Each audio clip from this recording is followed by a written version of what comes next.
Nosotros somos familia de Fernando Merchán Murillo. Yo era la hija de Fernando Merchán Murillo, era un gran padre.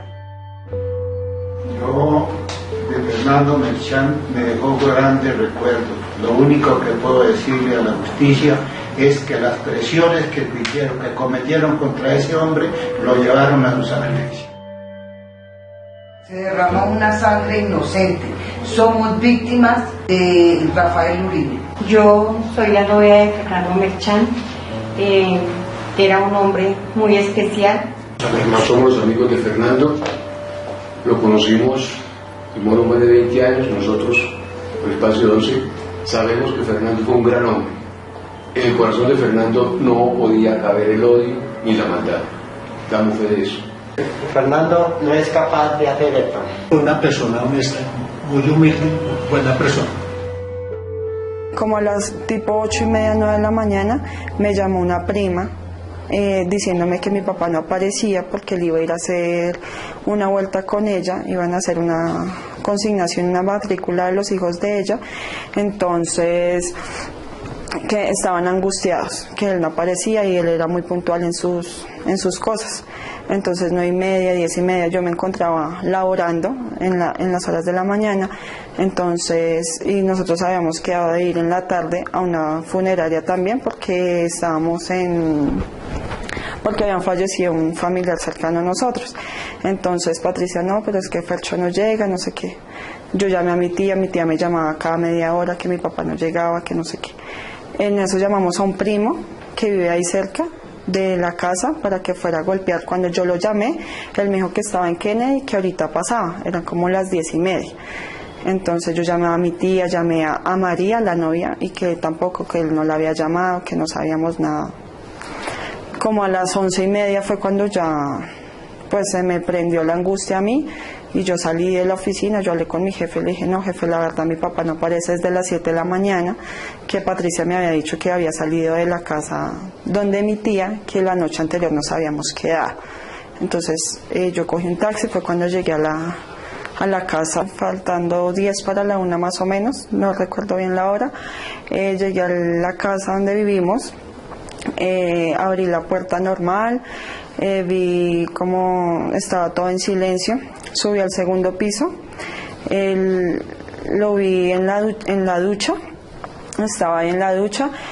Yo subí los últimos escalones que me faltaban, los subí corriendo, tiré el bolso y las llaves ahí al lado del sanitario, pues porque yo pensé que él se había caído, se había resbalado, pero nunca pensé que fuera a encontrar otro cuadro.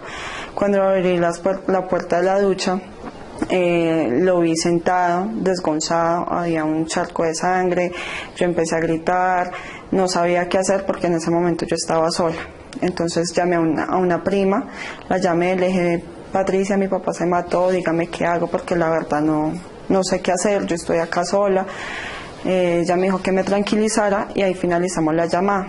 Ahí me senté en el sanitario, me senté, llamé a emergencias, que fue como lo que se me vino a la mente. Llamé y pues les comenté cómo estaba mi padre y eso. Fue cuando la muchacha me dijo que él revisara si tenía signos vitales, si estaba inconsciente. Entonces yo le dije, lo hice lo que ella me pidió y como 10 minutos después llegó la policía. Yo bajé, les abrí, la muchacha del teléfono de emergencias me pidió el favor de que le pasara a uno de los policías. Ellos subieron, miraron y sí dijeron que estaba muerto. Yo me senté en el borde de la cama donde estaba mi papá. Fue cuando encontré 2 cartas. En una decía que perdónenme por dañarles la Navidad y en la otra decía hijitas, María, familia de amigos, no quiero volver a la cárcel, que cuidara a Fernanda y a Andrea, que son mis sobrinas, que él era inocente, que Dios lo sabía. Entonces los policías me dijeron que no podía tocar nada, que tenía que dejar así tal cual como estaba todo, hasta que llegaran a hacer el levantamiento del cuerpo y ya me dijeron que nos saliéramos, bajamos ahí, cerramos, empezaron a llegar pues los familiares, pues yo empecé a llamar a mis familiares, pues a comentarles lo que había sucedido. A eso de una hora y media llegaron los de la SIJÍN, ingresaron, ya fue cuando subieron a tomar fotografías al cuerpo de mi papá. Luego me hicieron la indagatoria como de 2 horas más o menos, preguntándome cómo estaba mi papá, si tenía deudas, bueno, miles de preguntas ahí. El señor Fernando Merchán era mi padrastro, convivió conmigo desde que yo tenía 7 años, pues fue mi papá prácticamente, él me crió. Siempre fue muy unido conmigo y con mamá, siempre nos apoyó mucho, fue un buen hombre, un muy buen hombre. Mi papá era bueno, cariñoso, carismático, servicial. Él vio nacer a mis 3 nietos y él fue una persona, mejor dicho, es que yo no tengo cómo calificar, era mi esposo, lo conoció muy bien, era un hombre correcto, servicial, en la casa él me colaboraba, cuando yo tenía mucho oficio, venga Chavita, le ayuda a lavar la loza, no se preocupe, no barra, yo hago lo que usted le toque hacer, pero no se joda más, perdone la expresión, él era muy considerado conmigo. Un magnífico hombre, un señorazo, que tipo no, hombre humano. Era una persona íntegra, bien respetuosa, porque a mí el señor Rojas, para un lado, señor Rojas, me respetaba mucho el tipo. Y le hice entrevista y me pareció que era un hombre de unas cualidades humanas grandes, humilde, que no cabía en el corazón de Fernando hacer una maldad. Y le di la oportunidad y trabajó conmigo 11 años. Icon tuvo 11 años, no tuvo problemas con un niño, con una señora, con nadie, porque él era muy servicial, muy respetuoso, no hubieron quejas, que sí que Fernando hizo esto, que Fernando esto. Otra cosa, muy cumplido en el trabajo. Fernando es una persona que nunca le llamaron la atención porque llegó tarde, que llegó borracho, que hoy no vino, que vino, no.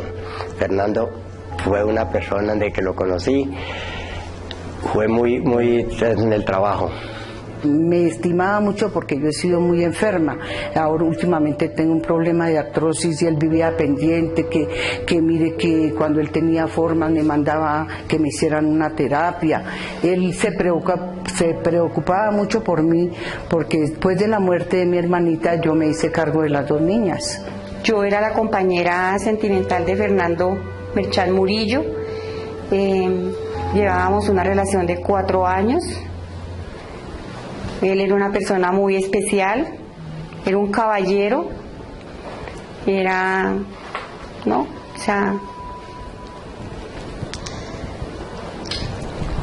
tengo palabras para describirlo.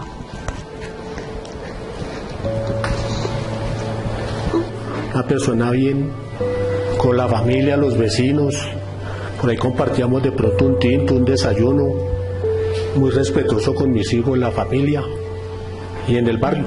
Yo quiero hacer énfasis en la conducta que tuvo Fernando durante 11 años en el edificio. Hay una anécdota muy bonita que lo llamamos cariñosamente el abuelo, por su aspecto, su pasividad, y le decían los niños abuelo porque era tanto el control que ejercía en propiedad. Uno de los problemas grandes que tenemos es la convivencia, especialmente con los niños.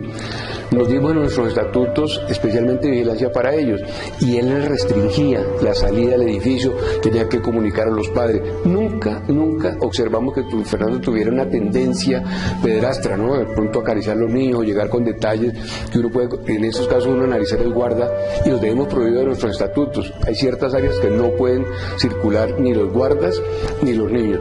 Entonces me llamó la atención esto, que pronto hoy en día que se está criticando tanto el comportamiento de Fernando, que se pueda llegar a dudar que él puede ser copartícipe o cómplice en esa acción criminal del señor Uribe. No, es que tuviera quien le molestara la vida o alguna cosa, él todos lo estimamos. Él hablaba con el mono, a mí me decía, no, hoy me quedo a ir a jugar tejo, pero ese no le gustaba tomar, porque ese se tomaba 3 cervezas y quedaba borracho. Era buen muchacho, era un excelente, un señor. Encontré 2 cartas que estaban en este lado. Una decía perdónenme por dañarle la Navidad, y la otra decía hijitas María, amigos y familia, perdónenme, yo no quiero volver a la cárcel, que cuidara a Andrea y a Fernanda, un besote, que él era inocente, que Dios lo sabía. Lo que más le afectó fue cuando él fue a los descargos en la empresa, cuando ese señor sin más lo fue acusando, porque fue así, y eso a él sí lo afectó.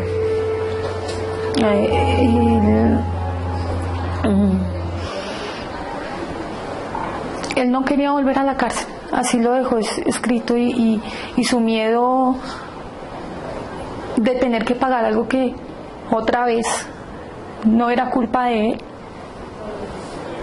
él, lo asustó. Antes, en un almuerzo que estuvimos, o un desayuno, no me acuerdo bien, él nos comentó que, dijo, ahora qué tal que yo resulte involucrado en eso, ¿cómo le parece?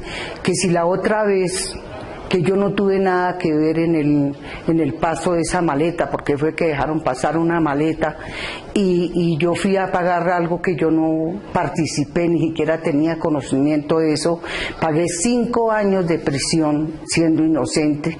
¿Qué será este caso tan terrible con gente tan poderosa?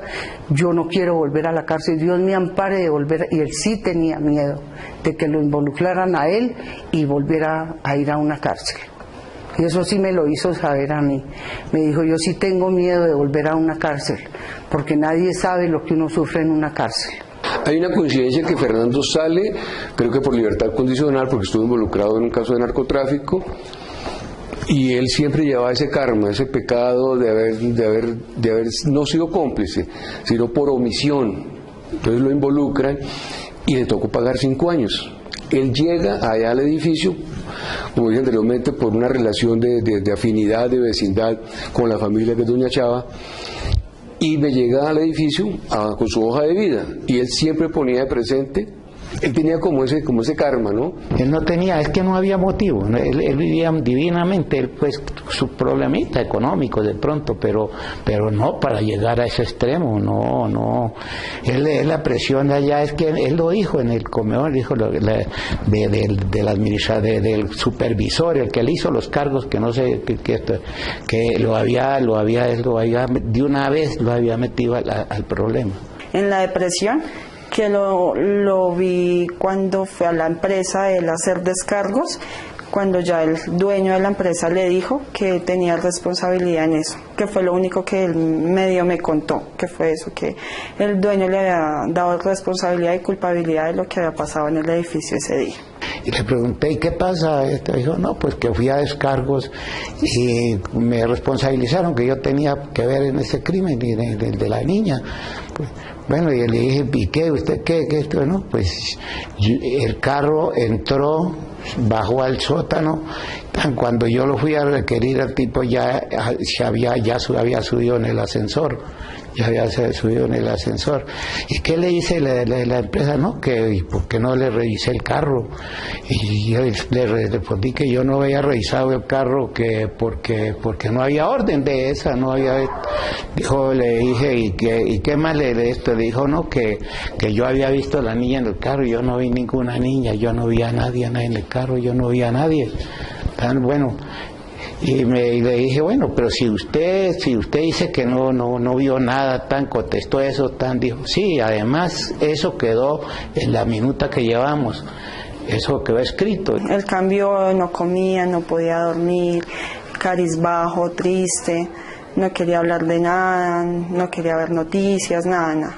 Entonces desde ahí yo sé que mi papá fue presionada presionado por las redes, por el dueño, por todo, porque él sentía culpabilidad por todo lo que le habían dicho. El dueño de la empresa donde él laboraba fue él. Sí lo noté muy triste y yo le dije, ay papito, ¿por qué tiene los ojos así de rojos? Bueno, es que me están ardiendo. Le dije, ¿qué estás usando? Y me dijo, no, me dieron unas gotas, pero ya. Eso fue todo. Esa noche había dicho que no había podido comer bien.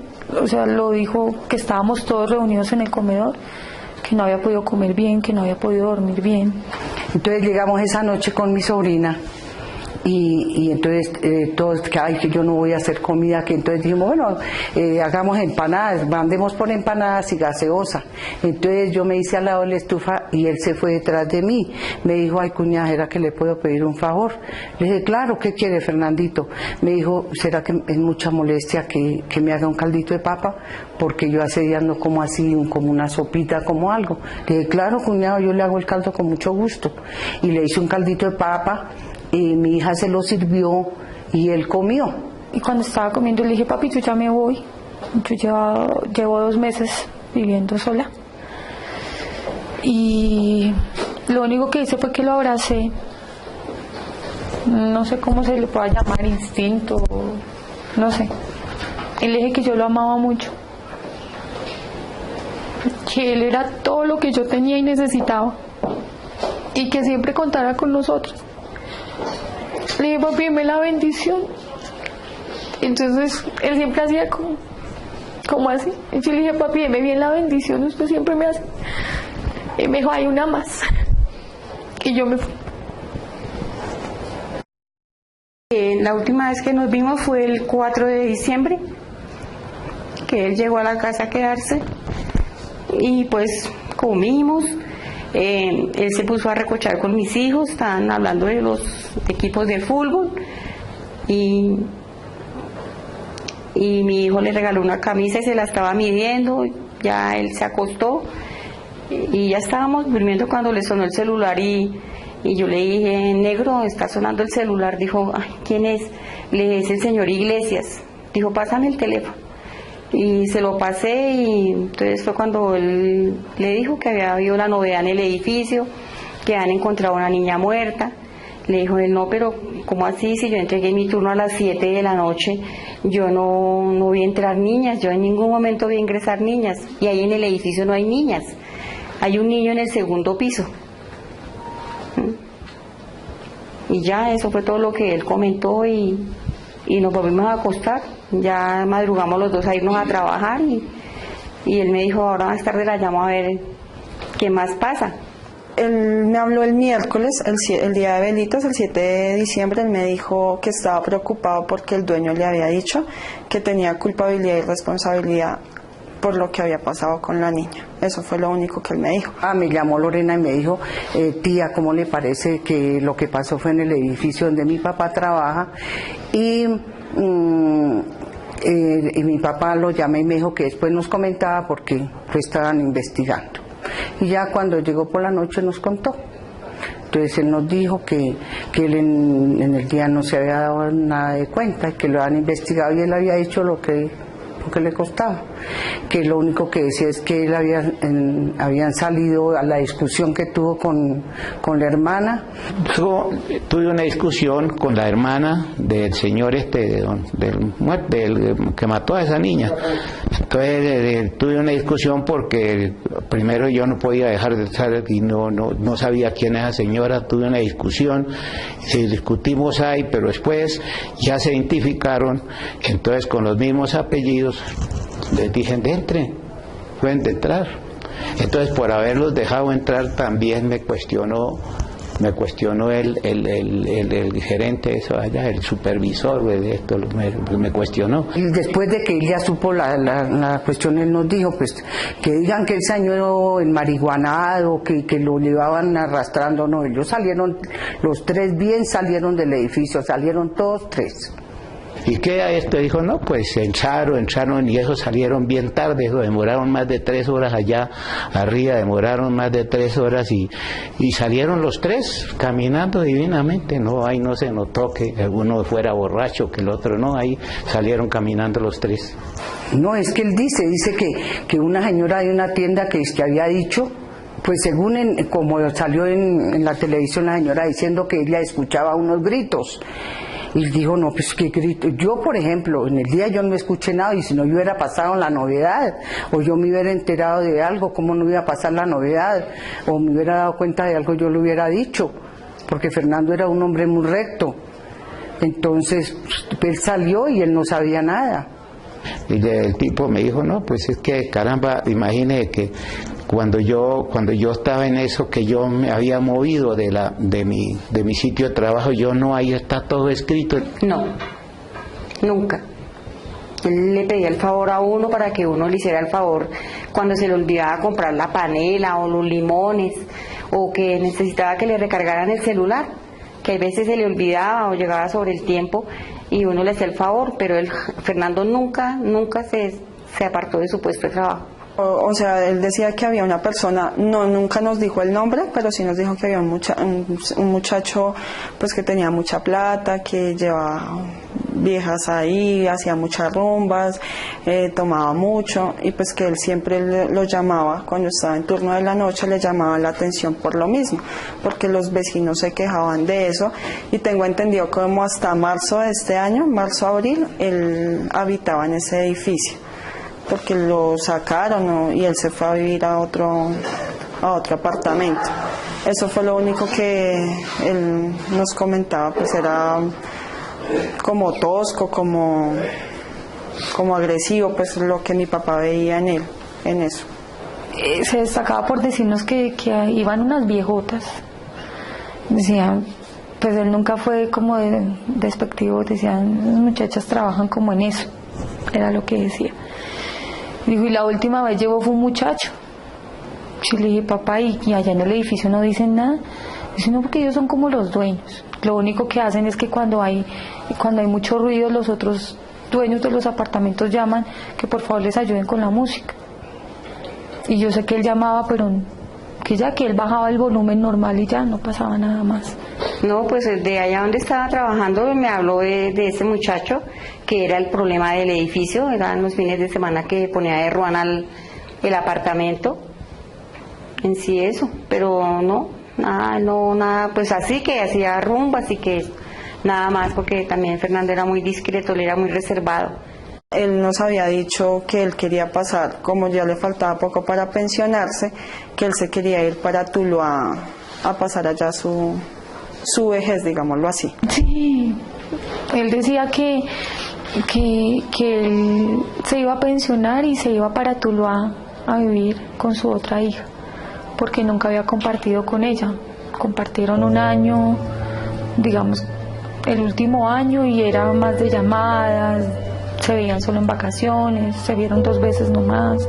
Yo le decía a mi papá que pues a mí no me gustaría que él se fuera a otra ciudad, sabiendo que estamos todos acá, pues él en Tuluá también tiene familia, pero él decía, no, yo me voy a comprar allá una casa y voy a pasar allá mi vejez con la otra hija que él tiene allá. Entonces él, como para sacarme el mal genio, digámoslo así, me decía, no, si yo me voy a comprar una casa y yo me voy a ir y yo las voy a dejar solas, o sea, nos decía a mi hermana y a mí. Entonces, pero eso sí ya él lo tenía planeado. Él amaba la vida. Nosotros no somos personas de riqueza, somos personas normales del común, que trabajamos para vivir. Pero él amaba lo que hacía. Nos amaba como hija, yo sé porque siempre lo sentí así.